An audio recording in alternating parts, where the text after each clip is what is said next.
Hi, everybody. Welcome to Capitol Square. I'm Jim Heath. Oops doesn't seem to explain why the state of Ohio contracted for the Appliance Rebate program this summer with a Texas company that outsourced its call center out of the country.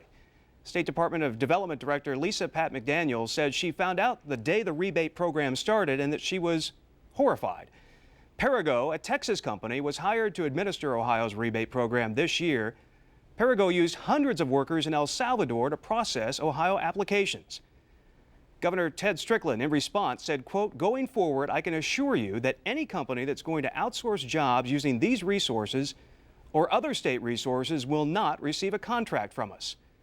A programming note. Director Lisa Patt-McDaniel had been booked to appear on this program for 3 weeks. Yesterday, we were informed she had decided not to appear. No specific reason was given. To help us sort all of this, we welcome State Senator Dave Goodman from New Albany. Senator Goodman is not seeking re-election this year and may offer some frank views of what's happening in state government.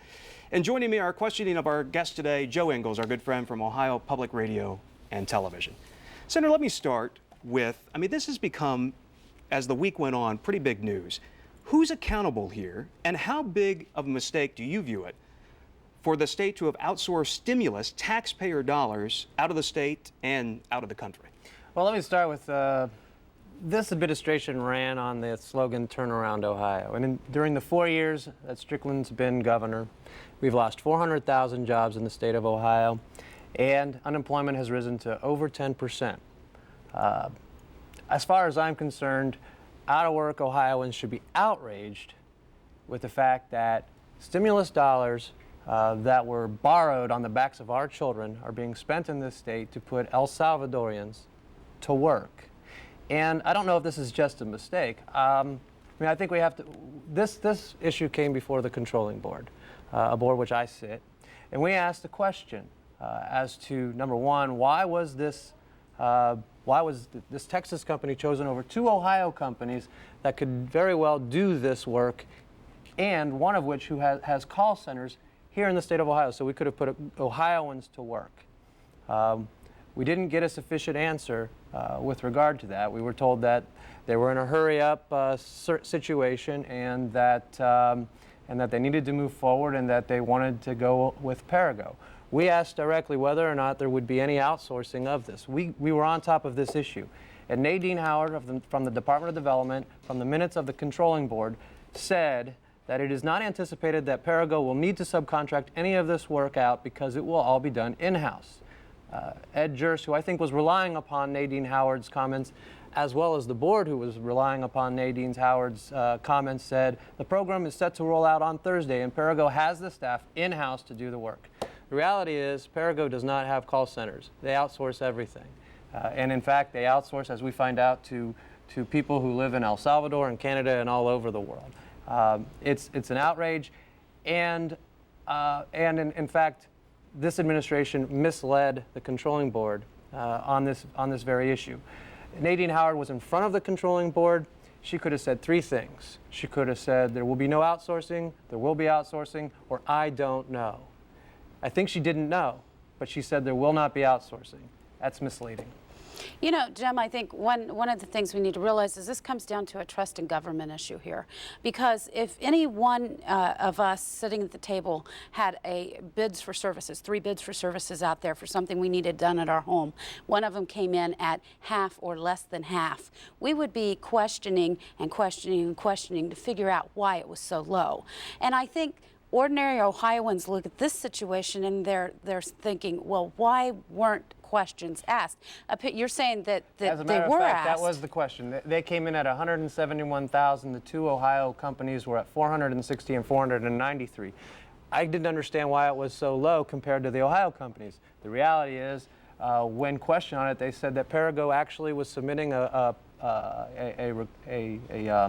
RFP based upon a different set of criteria, and if they were comparing apples to apples, for which the contract actually was going to be submitted to them, it would have cost, or it did cost, between $357,000 to $505,000, which would have put 21st century communications or focus on Ohio's future in the ballpark. We asked that very question.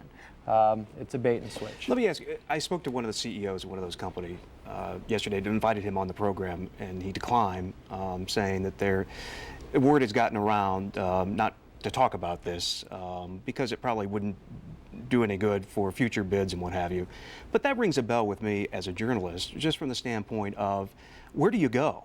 If you're one of these companies or a future company and you think that something is wrong and some other company's coming in half bid and you have questions about it, is there a place to register? Because that is kind of a fearful thing if our businesses can't express concern about what they see happening. I think it speaks volumes about this administration that folks are afraid to complain or criticize them. I mean, the reality is Tom Charles, the Inspector General of the state of Ohio, had some legitimate criticisms with regard to Troopergate. And what did they do? They didn't say they were sorry for the mistakes they made. They attacked him and his credibility. That's what this administration does. It's Nixonian. And you have to ask yourself. I mean, the question I asked after that was, well, why did they go with Perigo over two Ohio companies? Does Perigo or its employees or administration did they contribute to the Strickland campaign for a re-election, or who brought them to the table? Was there a lobbyist who is close with the administration that brought them forward? I don't know. I don't have the answers to that question. But the question is the Strickland administration run by the Keystone Cops or the Corleone family? Joe, what surprises me here is that Republicans immediately pounced on this, led by Rob Portman, who's a candidate for the United States Senate.